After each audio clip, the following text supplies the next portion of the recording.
Welcome back to Throwing Down Tonight with Midi D. It's your boy. You already know. And today we're going to go over the NCAA playoffs. First, I'll quickly talk about other games of today. Penn State, easy dub against Memphis. I was a little scared when Memphis got in a 2-point range of them. But Penn State really impressed me with their composure in this game. And that's really what you want to see from Sean Clifford right now. Proud of him. Proud of Penn State defense. They did a fantastic job. Even though they let up 39 points, they came in clutch. And that's all you really need. You need a team that can come out of those close situations. And I'm really looking forward to next year. But what I really want to talk about, the NCAA College Football Playoffs presented by Dr. Pepper, your favorite drink. You know, you love them. First, we'll just go over the LSU-Oklahoma game.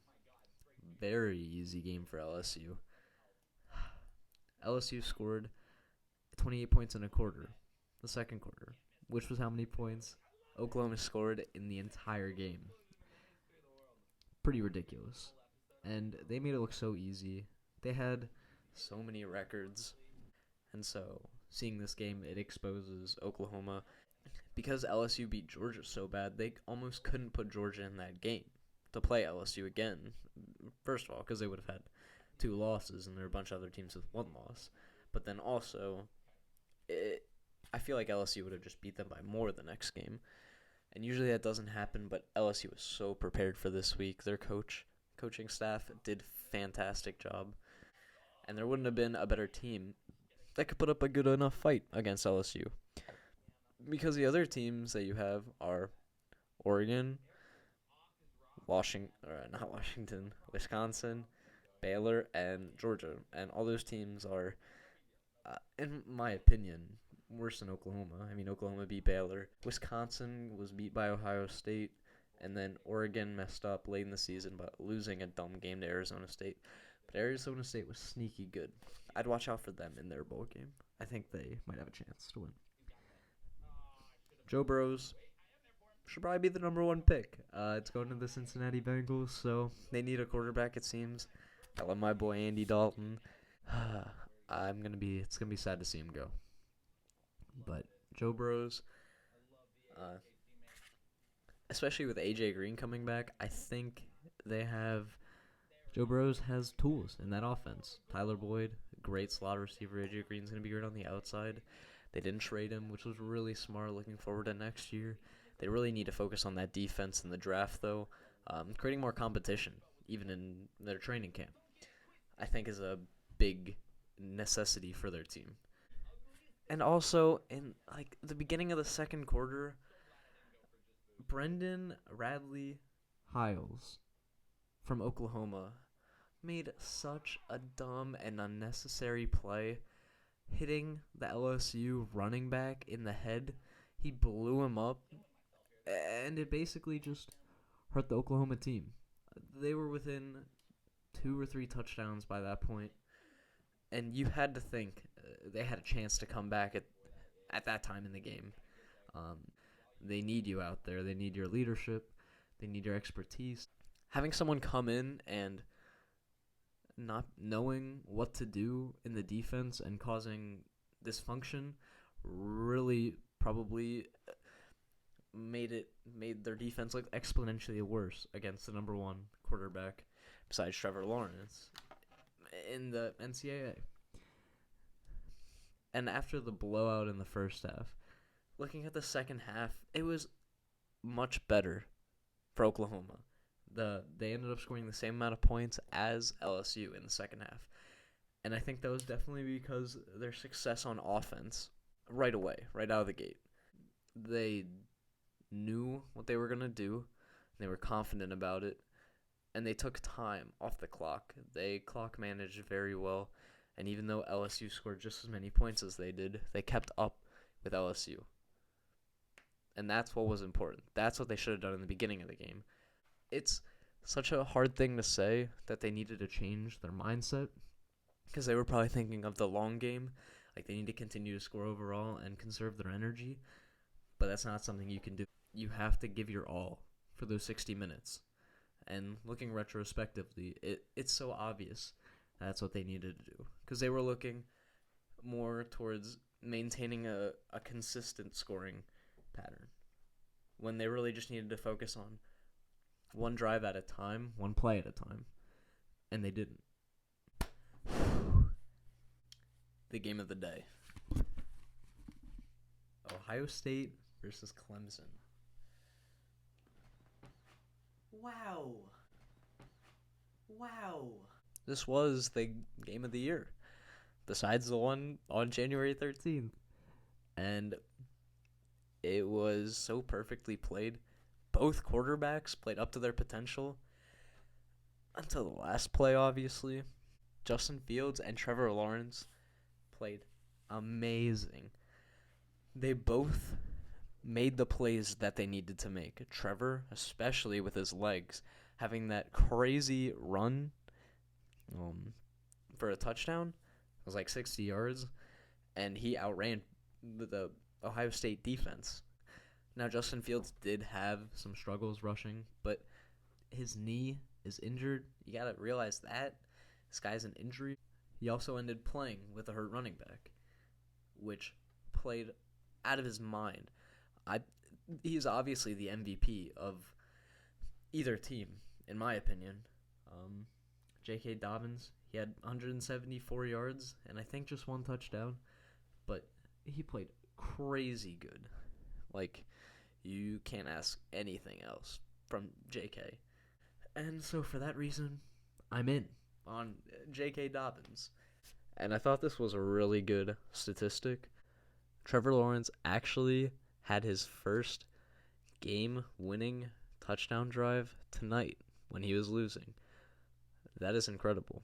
This dude has not lost a game since high school. He is such a good quarterback. He wins big games, and he just showed tonight that he's not fazed when he's losing. That's really scary, because this is a guy who makes the right decision all the time. And if you're down late in a game, the fact that you can trust him is so necessary, especially for a coach. Because on Ohio State's side, it was so hard for him to trust Justin Fields since he was hurt, his running backs hurt, and they really had to run that drive through J.K. Dobbins on the Ohio State side. And that's what kind of hurt them, in my opinion, because he didn't trust his quarterback fully. He always had J.K. Dobbins on a little out route from the backfield so that he could get easy yards if the players recover downfield, which is smart. And that brings me to another point where J.K. Dobbins, I just can't stop talking about him because he played such a crazy game. His run blocking was incredible. It was some of the best I have ever seen. Just stand there and be able to block defensive linemen, linebackers running at your quarterback. You got to be so strong, so poised. I give him so many props. This guy played his mind out. He played his heart out for the team. He played injured. I feel so bad for him. And he's going to have such a great pro career. I wish the best for him. And I don't really like Ohio State. But this guy is such a great player, and he's so talented that you don't want him to see him injured. You don't want to see him sick, get into trouble. I just want him to have a good life. Because he's brought so, especially to Ohio State fans, but also to fans of college football in general, he's what you want your running back to be. Consistent. Almost 10 yards a carry this game. He's always there for his teammates when they need him. And he's probably a very good presence in the huddle and on the sideline, always encouraging his teammates, not letting them get down. I wish him the best, and I hope he gets better soon, because I wish he gets paid.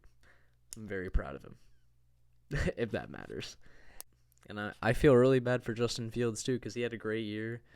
He was like the third Ohio State quarterback in a row to get 50 touchdown passes or be responsible for 50 touchdowns which shows incredible recruiting by Ohio State, but also great play by the people that they believe in. And it sucks that final interception. He threw an interception once all year, and then that was the second in the game, and that really stinks. And it was bound to happen too. Clemson's defense was after him all night. He had to get away from them, and he just couldn't. He couldn't keep on getting away since his knee was injured as well.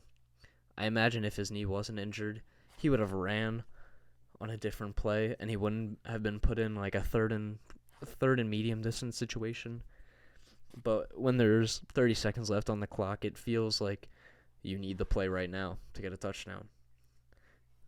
So I can see why he threw the interception. And Justin Fields thought that he wanted to make his receiver go up and make a play, but it just looked terrible from an average viewer's perspective because he literally threw it on a route for the defender, and it stinks. But congratulations, Clemson. I will be rooting for you against LSU, although I hope it's a great game, and I just want no one to get injured, even though 17 people are probably going to get injured because that's just how it happens, especially in college football when you have so many young players with so much energy, and they just want to win. So they're going to do whatever they want.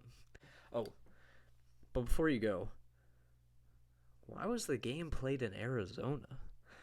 That's so far away from North Carolina and Ohio. That's where they're... And even though obviously the stadium's going to have 100% capacity, but there was literally no reason to have it in Arizona. Just an Arizona stadium? I mean, I know the Cardinals don't have a game tomorrow. They don't have any championship aspirations, but like, dude, it doesn't make sense. It's so far away from each of the schools. All right, this is Midi D. Have a good night.